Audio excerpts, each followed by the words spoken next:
Ryan Shafei, kini 35 tahun, merasakan dunia bergerak dalam resolusi yang lebih lambat. Sejak kecelakaan 2 tahun lalu merenggut fungsi motorik kakinya, ia terpaksa mengangkangi kursi roda, sebuah singgasana besi yang ironis.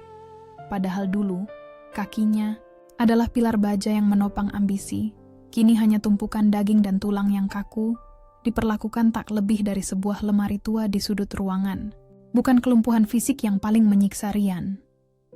Yang membunuhnya perlahan adalah jarak tak terlihat yang terentang antara dirinya dan Hazelin Wimala, istrinya.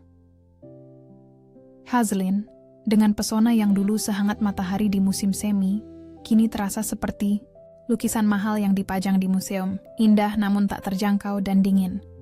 Malam-malam mereka, yang dulunya adalah sebuah kanvas yang penuh dengan kuas gairah, kini hanya menyisakan keheningan yang berdarah. Hazelin menunaikan kewajiban sebagai istri, tapi sentuhan yang dulu mampu menyalakan api di sumsum, tulangnya, kini terasa seperti ritual yang dihafal, tawar dan cepat selesai, seperti tergesa-gesa membayar utang. Ryan tahu, ia telah berubah menjadi seorang pengamat profesional. Dari kursi rodanya, ia menyaksikan perubahan iklim di rumah tangganya. Kehadiran Dr. Basil Tirtayasa, sang fisioterapis, adalah awal dari badai itu. Basil, pria Arab Jawa dengan mata tajam dan sepasang tangan yang dipuja dewa, adalah sosok yang berhasil mengisi kekosongan yang diciptakan kursi roda Ryan. Basil datang membawa harapan kesembuhan, namun tanpa sadar ia membawa racun candu bagi Hazelin. Ryan ingat betul sesi terapi pertama. Basil menyentuh paha Ryan, menyalurkan listrik yang seharusnya membangunkan syaraf mati. Namun, Ryan lebih terkejut melihat kilatan liar di mata Hazelin saat ia menyaksikan sentuhan Basil yang lugas dan berani. Kilatan itu bukan kilatan simpati, melainkan percikan api yang rindu dibakar. Durasi terapi semakin panjang. Basil selalu punya alasan. Perkembangan Ryan butuh waktu ekstra, atau perlu energi positif dari pendamping. Hazelin akan selalu menanggapi dengan antusiasme yang terlalu berlebihan. Ryan, sebagai pasien yang tidak berdaya, hanya bisa mengangguk dan tersenyum, padahal dalam hatinya sudah berteriak minta dilepaskan dari panggung sandiwara ini. Suatu sore, saat Basil dan Hazelin sedang di taman belakang, konon untuk terapi outdoor, Ryan secara tidak sengaja mendengar fragmen percakapan mereka, bukan tentang otot gastrocnemius atau tendon Achilles. Itu adalah bisikan Basil tentang kekuatan dan keindahan yang terpendam, diikuti tawa Hazelin yang terlalu renyah untuk seorang istri yang sedang mengurus suaminya yang cacat. Di kamar malam itu, saat Hazelin mengira Ryan sudah terlelap di bawah pengaruh obat penenang, Ryan membuka matanya sedikit. Ia melihat Hazelin menatap ponselnya dengan senyum yang tak pernah ia berikan lagi pada Ryan. Wajah itu, yang harusnya milik Ryan, kini disedekahkan kepada entitas tak terlihat di balik layar kaca. Ryan menutup matanya rapat-rapat, dadanya berdenyut menyakitkan. Ia merasakan Hazelin mendekat, bukan untuk memeluk, tapi untuk sekadar memastikan selimutnya terpasang. Di saat itulah Ryan membuat keputusan. Ia akan berpura-pura jauh lebih lumpuh total, bahkan dalam kesadaran. Ia ingin tahu sejauh mana Hazelin akan berlayar setelah ia melepaskan jangkarnya. Ia akan menjadi hantu di rumahnya sendiri, mengumpulkan bukti pengkhianatan yang pasti akan datang, sekejam, dan sedramatis apapun itu. Ia akan membiarkan Basil menari lebih dekat ke pelabuhan Hazelin. Ryan kini bukan hanya pasien lumpuh. Ia adalah detektif yang terperangkap dalam tubuhnya sendiri, menunggu waktu yang tepat untuk bangkit. Ryan Shafei telah resmi menjadi patung yang bernapas. Kursi rodanya adalah markas pengawasan. Senyumnya di hadapan Hazelin adalah topeng yang terbuat dari baja, dingin, kaku, dan mustahil ditembus. Ia membiarkan Basil Tirtayasa dan Hazelin berpuas diri dalam kepalsuan, sementara Ryan secara diam-diam menanam benih kecurigaan di seluruh rumah. Penyelidikan senyap itu adalah neraka batin. Ryan memasang perangkat rekam suara dan kamera kecil di sudut-sudut yang strategis. Ia harus menyaksikan dan mendengar detik-detik hilangnya kesucian sumpah yang pernah mereka ucapkan. Basil kini tak lagi hanya berbicara tentang syaraf yang lumpuh. Ia bicara tentang jantung yang kosong. Rayuan Basil begitu terselubung di balik jargon profesional. Basil. Hazelin, kau tahu, ada bagian yang mati dalam diri Ryan. Itu bukan hanya kakinya. Seorang wanita sepertimu butuh kehangatan, sentuhan yang hidup, Hazelin. Terdengar suara napas tertahan. Jangan bicara begitu, Basil. Aku terikat janji. Basil. Janji itu dibuat saat ia masih seutuhnya. Kau telah melakukan kewajibanmu. Sekarang dengarkan tubuhmu. Ia berteriak minta dibebaskan. Ryan mendengarkan rekaman ini di malam hari. Kata-kata Basil adalah pisau perak yang mengoyak-ngoyak kain tanggung jawab Hazelin. Puncaknya terjadi seminggu kemudian. Ryan berpura-pura sangat lelah dan tertidur pulas di kamar. Setelah memastikan dengkuran Ryan stabil, Hazelin menyelinap keluar. Ryan dengan gerakan minimal membuka mata dan mengaktifkan kamera kecil di ruang terapi. Yang ia saksikan adalah pemandangan yang lebih buruk dari adegan fisik. Keintiman emosional yang tak termaafkan. Basil tidak hanya menyentuh paha Hazelin dengan dalih demonstrasi terapi, tapi juga membelai pipinya. Sentuhan itu adalah permohonan maaf yang terselubung atas kehangatan yang tak diberikan Ryan. Hazelin membalas sentuhan itu bukan dengan penolakan, tapi dengan tatapan mata yang kehausan. Tatapan yang dulu hanya ditujukan Ryan. Ryan menyaksikan istrinya, yang berdiri di bawah janji pernikahan, menanggalkan martabatnya demi sentuhan pinjaman. Itu bukan cumbu rayu vulgar, itu adalah transfer kepemilikan yang dingin. Setiap malam, Hazelin kembali ke kamar. Tubuhnya membawa aroma lain, aroma parfum Basil, aroma kebohongan, dan yang paling mematikan, aroma kebebasan yang dicuri. Hazelin memang menunjukkan rasa bersalah. Ia akan memegang tangan Ryan yang kaku, menyentuhnya lama. Sentuhan itu seperti air mata yang jatuh di gurun pasir. Tulus, namun terlambat, dan tak berarti apa-apa. Ryan kini mengumpulkan semua puzzle itu. Rekaman suara, video bisu, aroma pengkhianatan. Ia tidak lagi mencari bukti untuk disajikan kepada hakim di pengadilan. Ia mencari bukti untuk disajikan kepada Hakim Agung di dalam hatinya sendiri. Untuk membenarkan kehancuran total yang akan ia ciptakan. Ia harus tahu, apakah Basil itu godaan sesaat, atau Hazelin memang telah membangun dunia baru di atas puing-puing tubuh Ryan yang tak berdaya. 2 bulan Ryan hidup dalam kegelapan yang disengaja.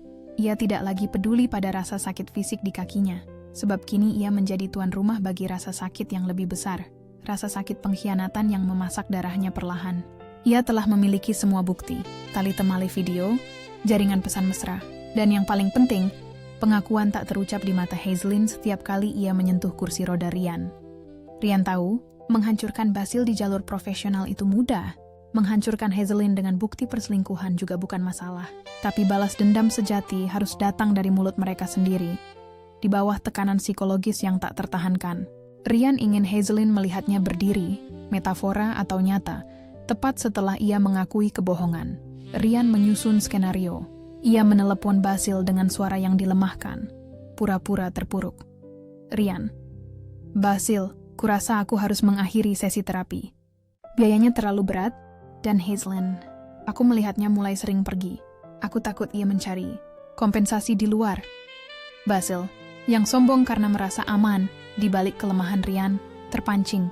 Ia melihat ini sebagai kesempatan emas untuk menghilangkan rasa bersalah, sekaligus memperkuat posisinya. Basil menjanjikan kunjungan sore terakhir dengan alasan memperkuat mental Ryan. Sementara itu, Ryan mengatur waktu Hazelin. Ia meminta Hazelin membeli obat khusus di luar kota dengan dalih obat itu habis, dan ia akan benar-benar kesakitan tanpa itu. Hazelin pergi, merasa sedikit lega karena untuk sementara terlepas dari pandangan Ryan.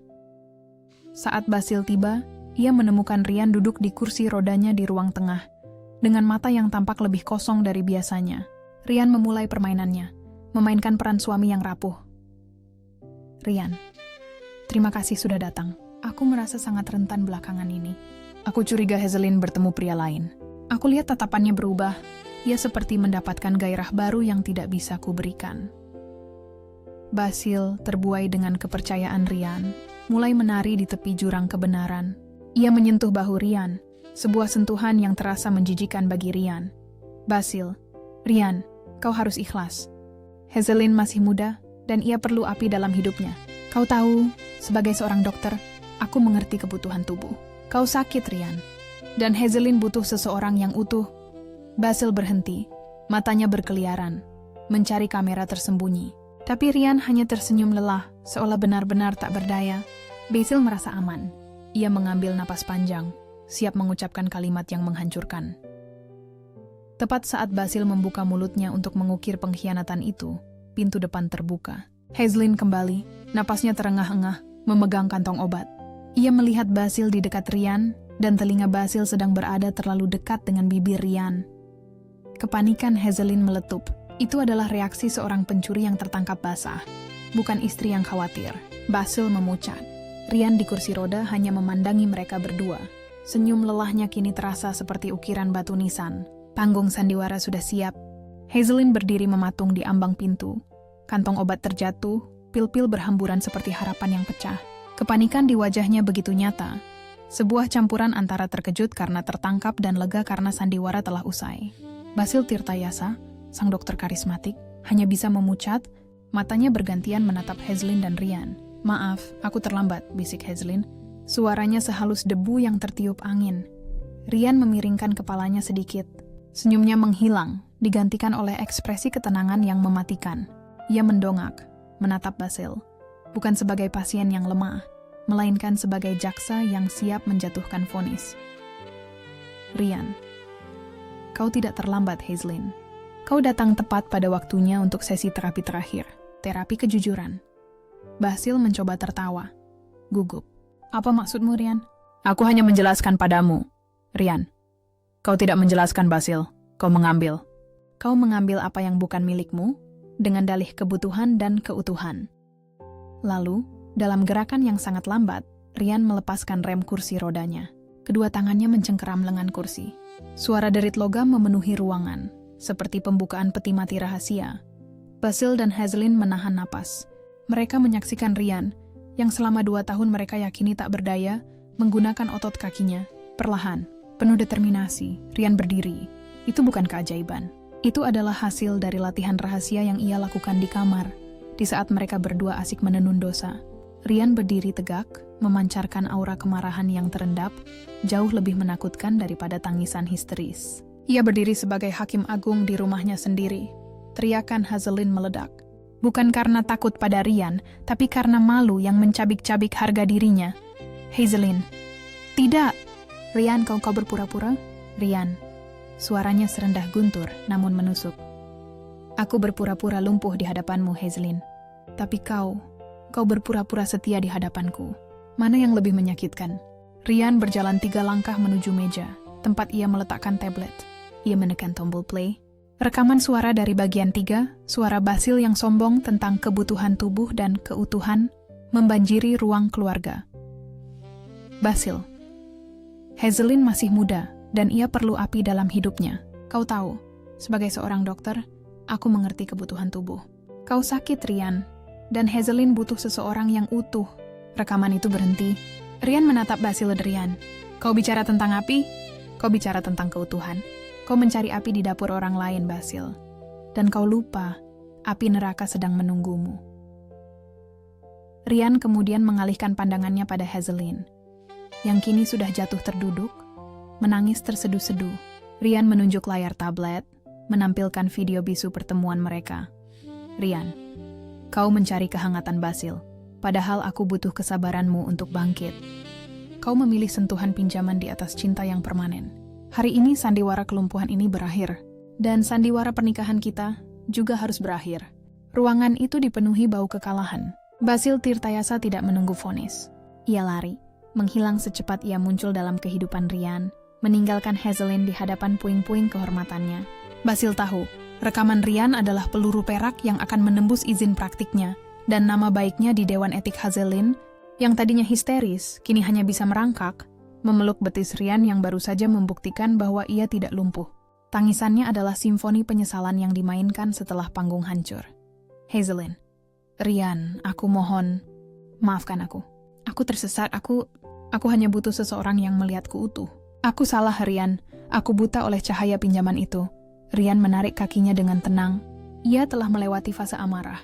Yang tersisa hanyalah kekosongan sunyi yang lebih dalam dari rasa sakit fisiknya. "Ryan, kau mencari keutuhan, Hazelyn.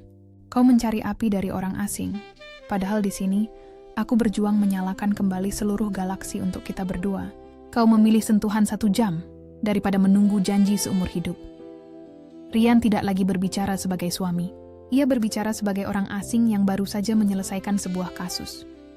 Rian menyerahkan selembar surat, dokumen perceraian yang sudah disiapkan. Syaratnya tegas. Hazelin menandatanganinya dan melepaskan semua hak Gonogini. Sebagai ganti, Rian tidak menyerahkan video perselingkuhan ke publik atau pengadilan agama, memberikan Hazelin sisa martabat yang masih bisa diselamatkan. Hazelin membaca dokumen itu dengan air mata yang menetes membasahi tinta. Ia tahu, Rian memberinya kemurahan hati yang paling kejam. Ia tidak menghancurkannya, tapi ia mengusirnya dari surga. Tanpa banyak perlawanan, Hazelin mengambil pulpen, menandatangani takdirnya. Rian kini berdiri seutuhnya di depan istrinya yang telah menjadi mantan, mengambil kunci mobilnya.